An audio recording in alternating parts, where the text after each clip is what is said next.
Добрый день, дорогие друзья! Сегодня мы начали очередной проект. Это камин для отопления для дачи на базе топки Торнава Respect 12 киловатт с дополнительным чугунным радиатором. Сегодня хочу показать, так как у нас получается всегда мы не успеваем снять видео, что же там до того, как мы начинаем зашивать рубашку и зашивать купол камина, формировать портал.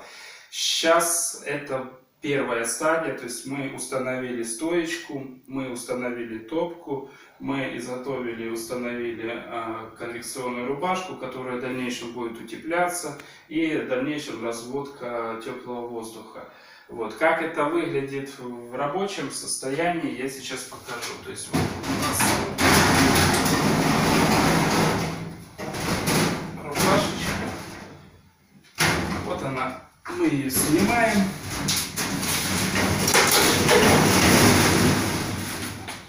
По факту вот рабочая часть топки Торнава 12 киловатт Respect. То есть 12 киловатт у нас идет топочка, идет чугунный радиатор, который имеет тепловую дополнительную мощность 2,5 киловатта. Вот меня часто спрашивают подписчики о том, что же особенного в этой топке, почему я ее устанавливаю и почему, скажем так, нравится она мне. Я никогда этого не делал, никогда не снимал, но сейчас я вам это покажу. Во-первых, первое, на что бросается, я стараюсь в тех вещах, где возможно установить украинское производство топки, я стараюсь их устанавливать. Но есть моменты, которые просто рынок Украины и украинское производство не может предоставить. В данном случае в этой топке, она, во-первых, топка длительного горения, у нее увеличенное количество ребрения. То есть вся топка, она состоит из ребер, которые увеличивают поверхность нагрева и теплоотдачи самой топки. По факту я просчитывал эту топку на поверхность прогрева. Здесь 14 киловатт тепловой съема, тепловой мощности с поверхности. То есть производитель начал уменьшать количество киловатт, уменьшил, для того, чтобы был запас. По факту здесь 14 киловатт при максимальном использовании. Теперь смотрите такие элементы, как чугунный радиатор. Он имеет увеличенную толщину стенки, то есть в местах достигает 14 миллиметров, где-то 10 миллиметров, где-то 8. Но в общем это довольно тяжелая и толстая штука. Сама топка это составная одна деталь. Здесь нету герметиков, нету ничего. То есть по факту, кроме дверки, и то дверка, она фрезерованная. То есть здесь идет чугун фрезерованный. И этот чугун, он притирается к вот этой плоскости. Соответственно, никакого уплотнителя здесь нету. Здесь металл. И при этом топка остается абсолютно герметичной. Теперь второй вариант. Дальнейшее. Естественно, здесь есть уплотнитель между стеклом и чугуном, чтобы стекло не лопнуло.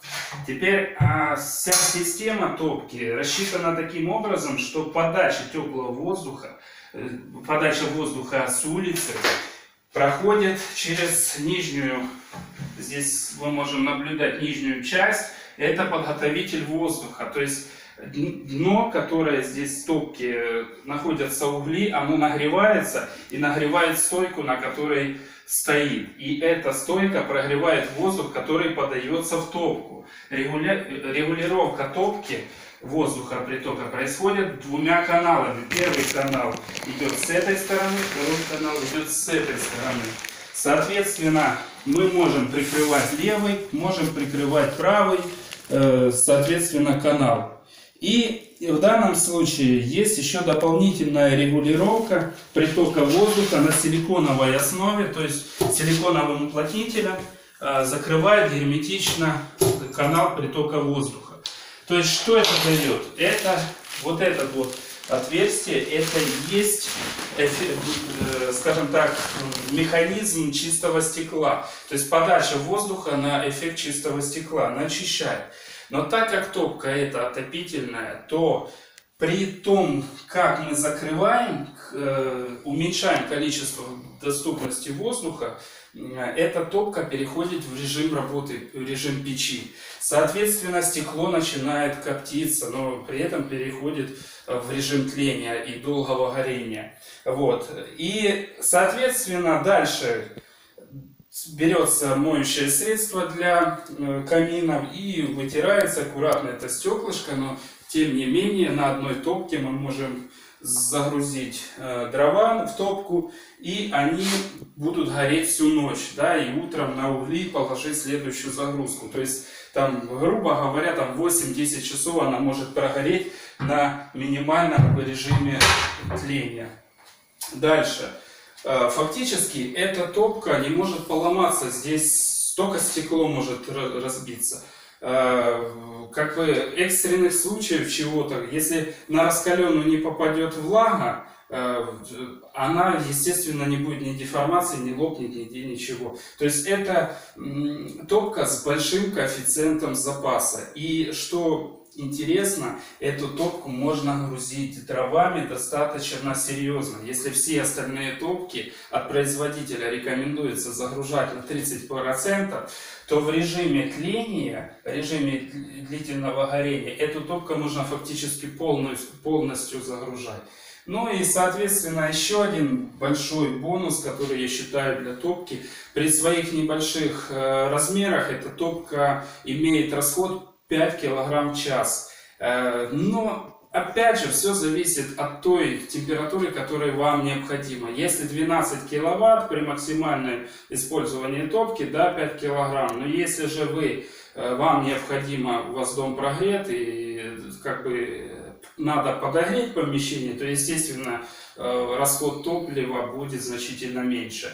Ну и как к итогу хочу подвести еще такой момент, что отличие от других топок: в данной топочке диаметр дымохода 160 мм, 16 сантиметров.